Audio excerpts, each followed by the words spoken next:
નમસ્કાર મિત્રો, એજ્યુકેશન જીબીમાં તમારું સ્વાગત છે. જો તમને મારો આજનો આ વિડીયો ગમે તો વિડીયોને લાઇક કરજો, શેર કરજો અને ચેનલને સબસ્ક્રાઇબ કરજો, જેથી આવનારા નવા વિડીયોનું નોટિફિકેશન તમને મળતું રહે. તો ચાલો જોઈએ, તારીખ 21/12/2024 શનિવારના રોજ લેવાયેલ ધોરણ 5 પર્યાવરણ વિષયની એકમ કસોટી. અહીંયા પ્રશ્ન 1 છે કે નીચેના પ્રશ્નોના જવાબ આપેલા વિકલ્પોમાંથી પસંદ કરી સાચો જવાબ લખો. તો અહીંયા પ્રશ્ન આપ્યો છે અને નીચે 4 વિકલ્પો આપેલા છે. એમાંથી જે વિકલ્પ સાચો હોય એ આપણે અહીંયા કૌંસમાં લખવાનો છે. તો ચાલો જોઈએ આપણે.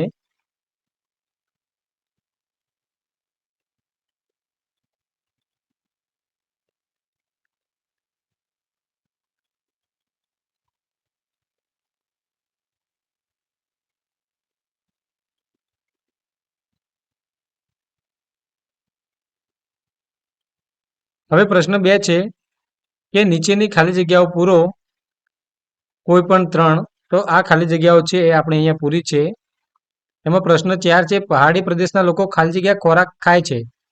તો હવે અહીંયા ઘણા બધા પ્રશ્નો આવે છે કે ખોરાક ખાય છે, શાકાહારી આવે કે માંસાહારી આવે કે ગરમ ખોરાક આવે, સૂકો ખોરાક આવે. ઘણા બધા જવાબ આવે છે, પણ હું શ્યોર નથી એટલે અહીંયા કંઈ લખ્યું નથી મેં. તમે જે તમને આવડતો હોય અહીં તમે લખી શકો છો. બીજા પ્રશ્નોના જવાબ આપણે અહીંયા ખાલી જગ્યામાં પૂરેલા છે. પ્રશ્ન 2 અ છે અને નીચે પ્રશ્ન 2 બ છે કે જોડકા જોડો કોઈ પણ એક. તો અહીંયા નીચે આપણે જોડકા જોડવાના છે. એ જોડકા આપણે અહીંયા જોડેલા છે.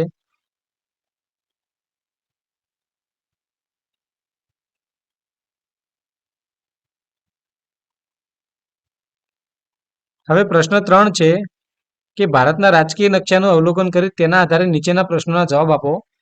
તો આ જે નકશો આપેલો છે એ નકશાના અવલોકન આપણે કરવાનું છે નકશાનું, અને નીચેના પ્રશ્નોના જવાબ આપણે લખવાના છે. તો આપણે એ પ્રમાણે પ્રશ્નોના જવાબ અહીંયા લખેલા છે.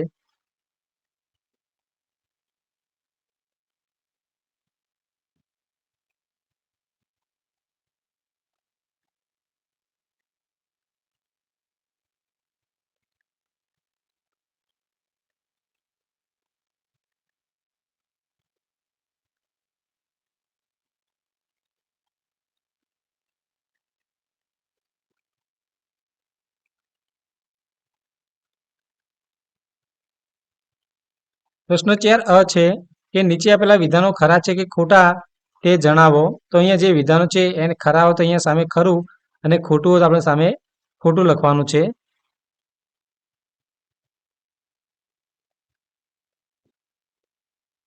હવે પ્રશ્ન 4 બ છે કે મને ઓળખી મારું નામ લખો.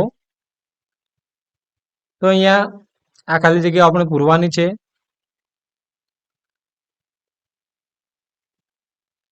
અને પ્રશ્ન 5 અ છે કે નીચેના પ્રશ્નોના ટૂંકમાં જવાબ આપો કોઈ પણ એક. તો અહીંયા જે પ્રશ્નો આપે છે આ પ્રશ્નોના જવાબ આપણે આપણી જાતે લખવાના છે. અહીંયા એનું સોલ્યુશન આપણે અહીંયા નથી મૂક્યું. અને પ્રશ્ન 5 બ છે એમાં પણ કોઈ પણ એક વિશે માગ્યા મુજબ જવાબ લખવાનો છે.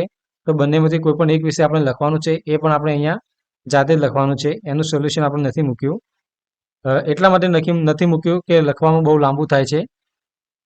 તો તમારે એને તમારી જાતે એને લખવાનું છે.